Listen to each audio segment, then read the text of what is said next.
Recording. So it's recording now, and we'll begin. Hi, everyone. This is Abhishek from shakethecosmos.com. My guest today is doc.Peace, and she's Doctor of Pharmacy by trade and spoken word poet at heart. She's the best-selling author of doc.Peace of Mindset, a poetic guide to living your best life. She's presented on numerous stages across the world, speaking on how to live a more passionate and fulfilled life consistently.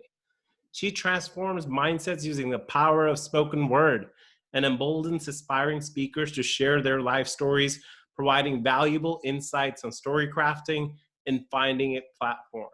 Well, it is a privilege and an honor to be here with you, Doc. Thanks so much for making the time. Thank you so much for having me.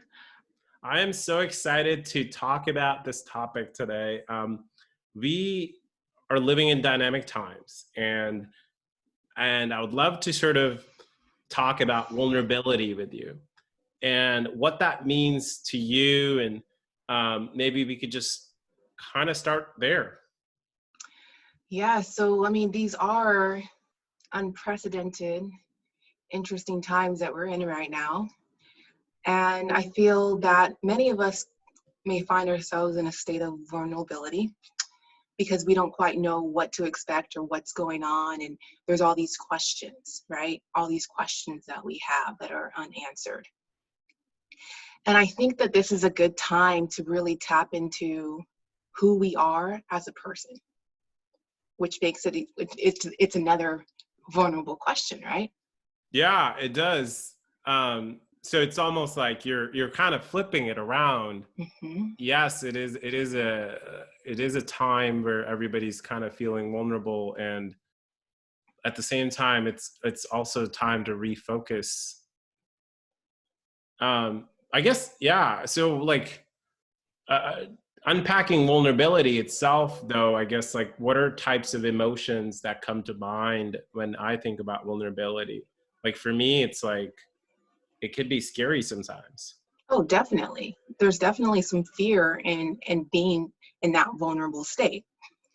And for me, when I think vulnerable, I think of being on a platform, being on a stage, sharing your story, sharing your message. I mean, how vulnerable, how more vulnerable can you get when you're opening up and divulging exactly what happened in your life and what, like, not just the good things, but all the bad things and all, like, what brought you to where you are now. I mean, that's the most vulnerable I feel that a person can get. Oh my God, I love your example of being on a stage and vulnerability. I mean, for me, I can relate. I remember doing my first ever open mic, and there's that moment where you're kind of up to that stage and you're about to walk on the stage, and there's this full of vulnerability there. But then when on the stage, it is go time. Mm. And, it's interesting how it can come and go almost. That's true. I remember the first time that I was on stage as well, the very first open mic that I did. And I mean, those nerves, there's nothing like that feeling that you know that you're going to be exposed, and not just exposed, you're the one exposing yourself, right? So, Yeah, I mean, but it's thrilling in a sense, right? It's thrilling to have that opportunity to share your story, to share your message, and to speak to not just one to one, but one to many. yeah. Well, I wonder what for me made it scary was they're strangers. Mm. These are people I don't know. And I was thinking about how we can be vulnerable sometimes with certain people, but we cannot with others. Mm. So we have the capacity, but it just doesn't seem to be happening. Yeah, it kind of makes me think of which one puts you in more of a vulnerable state? The Mm. feeling of talking to a friend or family member who knows you, or a stranger, like you said. When you're speaking on an open mic or on a platform, you're speaking likely to a lot of people you don't know. So which one is more vulnerable? I guess it comes down to feeling that you're going to be judged or questioned or, Mm. or not understood, right? Oh my God. Oh, for sure. I judge myself. I mean, I was recording this podcast, and um, it was about like, it was with one of my friends who's a sex therapist. Mm. And we were talking about how people can practice human touch.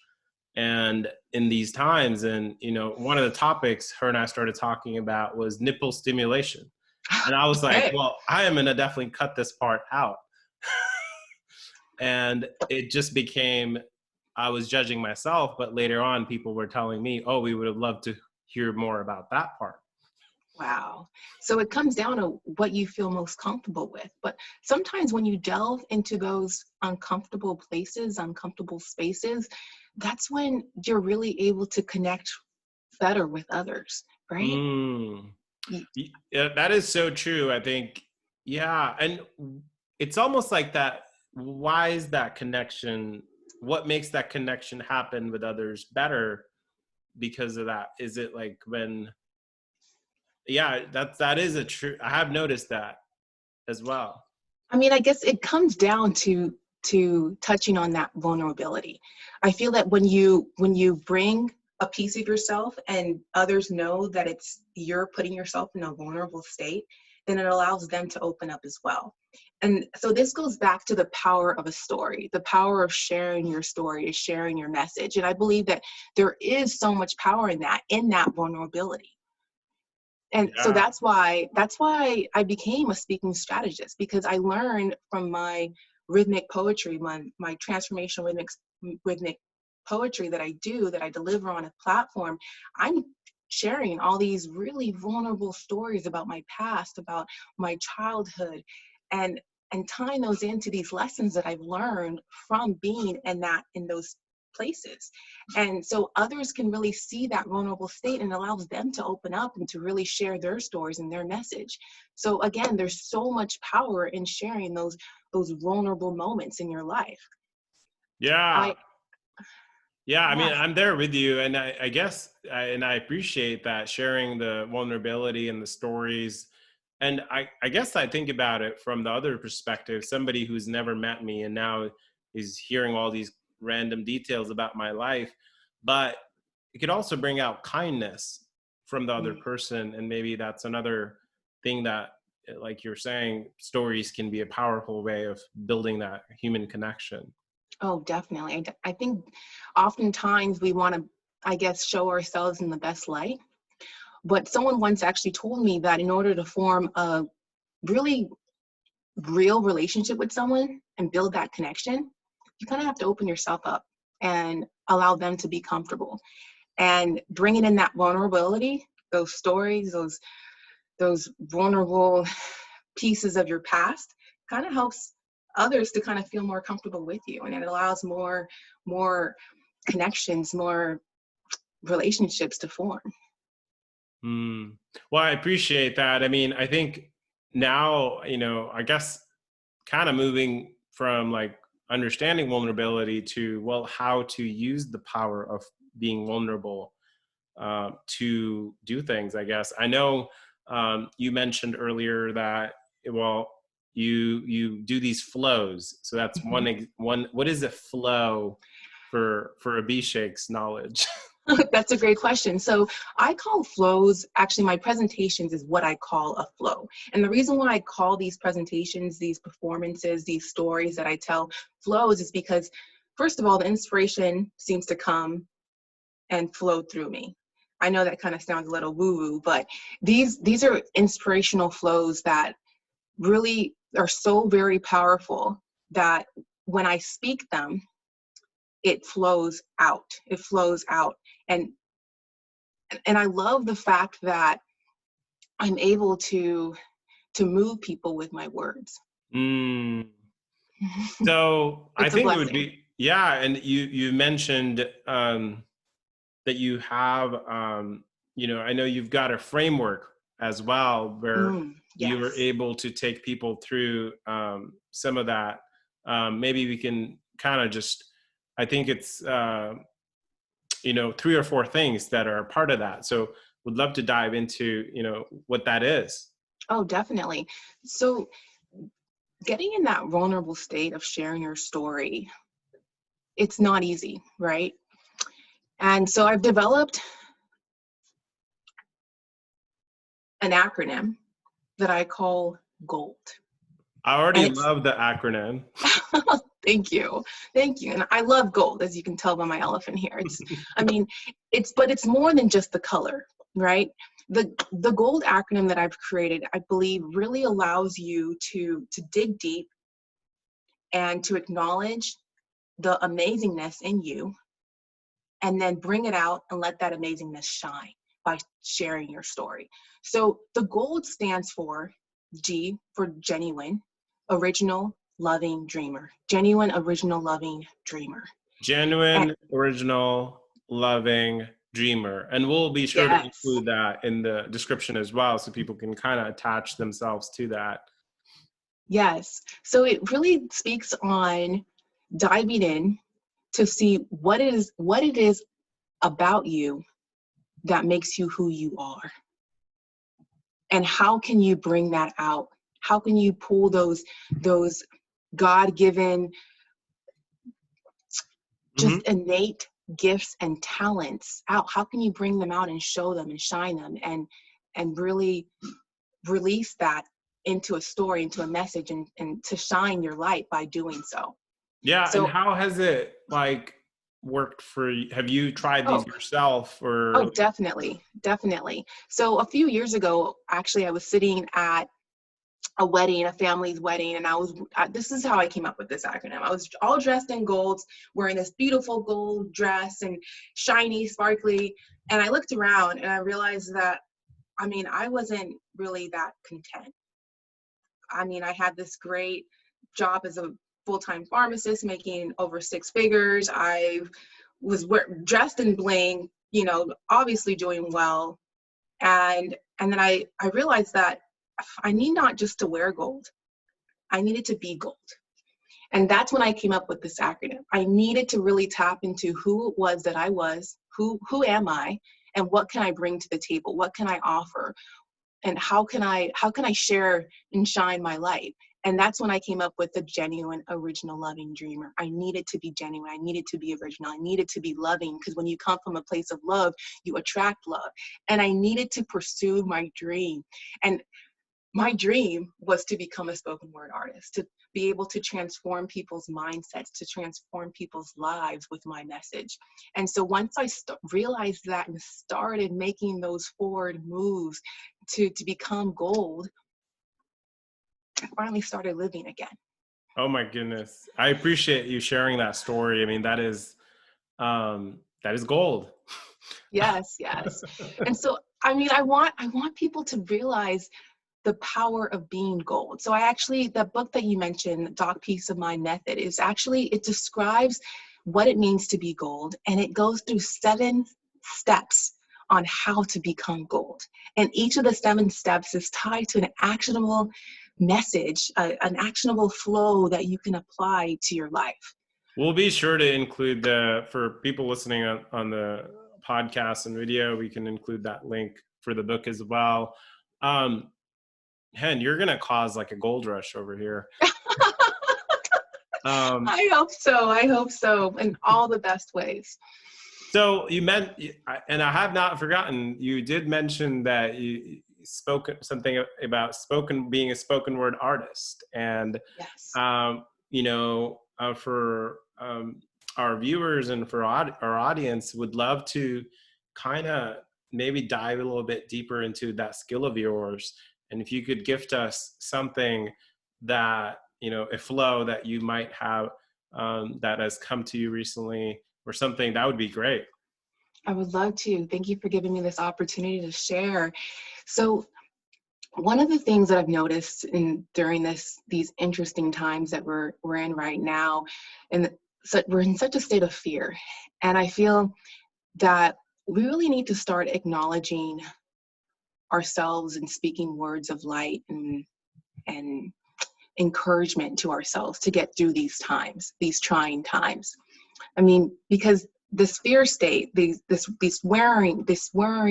all these different things that are going on in our heads is not really serving us, right? It reduces our immune system. So Mm, by speaking yeah. these words, and acknowledging who we are as a person, I feel like that's what we need right now. So I'd like to share with you all a flow entitled Mirror Face Off. And it's actually step number 1 in the doc.Peace of Mind method. And just so you said mirror face off. Mirror face off. Okay. Yeah. I'm all ears now. Okay.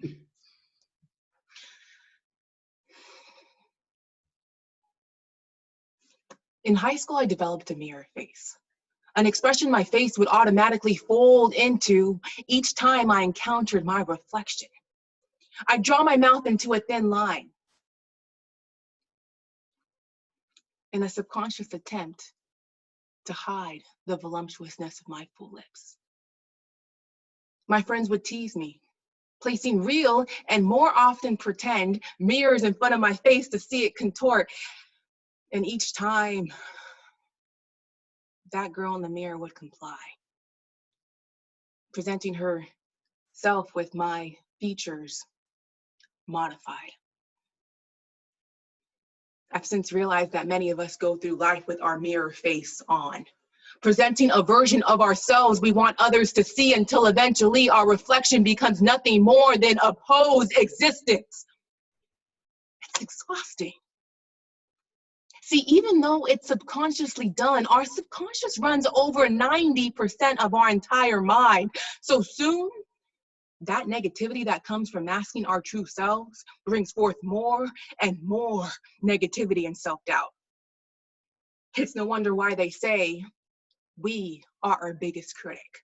When each encounter with a mirror yields self-ridicule, why do we let ourselves tear ourselves down? It's high time we turn the conversation with our inner selves around. See, we are only as strong as our weakest thoughts. So we must strengthen our minds to welcome only positive vibes. Consider this. Next time we meet ourselves in the eyes, give a self-compliment. Speak life into our lives. The other day, I tried this. I looked myself deep in the eyes, mirror face off, with an attitude of gratitude, praising my features rather than noting my flaws. And my inner self responded, "Thank you for acknowledging my existence." See, it's you you're intended to be, and if not you, then who would you see when you looked in the mirror? It may be foggy now, but your voice will make it clear. And I said, "You're welcome."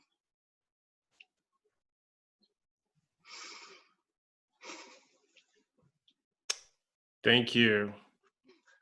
You're welcome.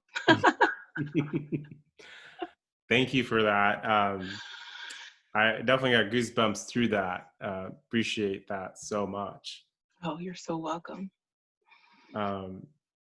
That is, I mean, I can relate for sure in terms of mirror face off. I like it. Mirror face off. Thank Coming face to face with our real self and daring to share that person with others. you. Mm-hmm. That rawness, that vulnerable state with others. There's so much power in that. I appreciate that. And yeah, thank you so much for sharing that. And man, that's that. I feel like however long that was, that can kind of take a person, it can change perspective. Yes. And that's what I hope to do. And that's what I do with my rhythmic poetry. I mean, it's a real passion of mine. It's it's why I believe I've been put on this earth to do. I'm doing what I was made to do. This is my innate gift. This is my talent, and I'm bringing it out to share with others and to help ignite their light. Well, thank you so much. I appreciate this and you having a full-on discussion about gold and vulnerability, and this gift, beautiful gift of mirror face-off as well. As we're wrapping up, any shout outs or any things you've got going on that you'd love to share? Yes, yes. So I know sharing your story, sharing your message, like where do you begin, right? So I actually put together a summit. It's a 21-day interview series, which I'm interviewing 21 speaking experts on their stories and their journeys and how they got to where they are now. Because I know that can be very intimidating when you see a speaker up on stage or sharing their story, sharing their message. You're like, that's them. That's not me. But it can be you. It can, like, they didn't start from a platform. They weren't born on a platform. They had to get there some way, right? We all have to start somewhere. So I've developed this interview series to interview them on like how they became a speaker, how they got to where they are, their ins and outs, their tips and strategies on how they were able to share their craft, their message, share their story on a platform. And so this interview series is starting May 7th and taking place throughout the entire month of May for 21 consecutive weekdays. And you can register for free by visiting bit.ly. It's on my screen right now, bit.ly/Impact Speaking Summit. And it's case sensitive. Each letter of every word is capitalized. So bit.ly/Impact Speaking Summit. And I hope to see everyone at the summit. I appreciate that so much. And we'll be sure to include that link in the podcast description as well. So folks can go to this amazing event for the entire month of May. That's Yes. pretty cool. Thanks for serving through that. Of course, you're so welcome. I mean, we all need to be able to share a message. And I hope that this summit allows you equips you with the inspiration and the tools you need to share your message with impact. Awesome. Well, thanks again, doc.Peace. Really appreciated chatting with you today. Oh, you're so welcome. Thank you so much for having me, Abhishek. All right.